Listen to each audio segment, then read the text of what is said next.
Recently, there has been a surge in violence in South Central Los Angeles. Innocent men, women, and children have been gunned down in broad daylight.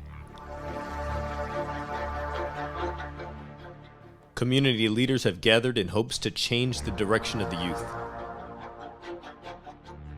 Here are the voices. All of these people that you're seeing today will be going in the community to make sure that this rave rash of killings in our community comes to a screeching halt.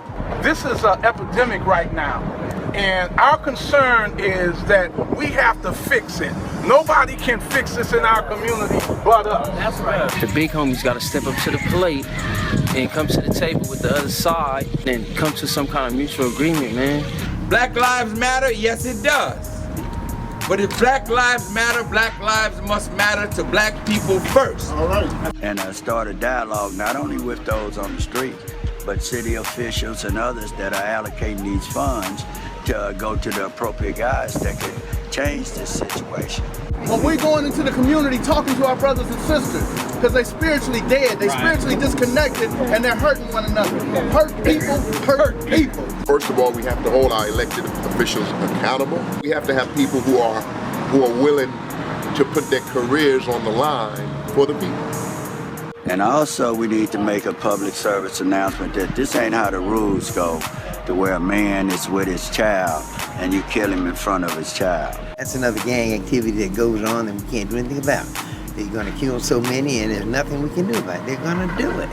So when they set you up, you wind up dead. At this point, the only information we have is we do have one male black suspect who came and approached the victims, shot the victims multiple times, and then fled southbound Hobart Avenue. All of it comes from the gangs. They run everything. Every neighborhood you go to, they run it. Now we have the presence of law enforcement, but as soon as they leave, it'll be brushed up under the rug, and it's a good chance that we'll be talking about another murder, which is to come.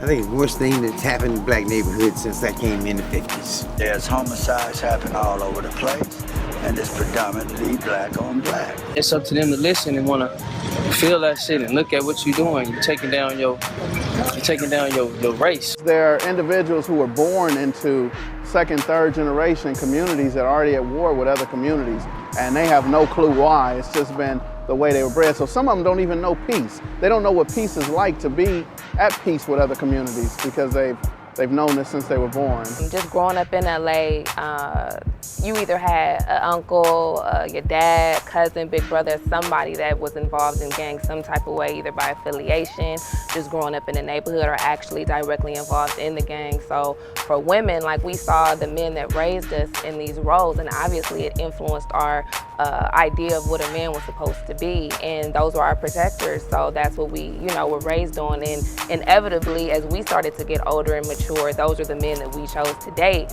And it's just unfortunate because most of those either end up in one of two places. So it's like, then where does that leave us?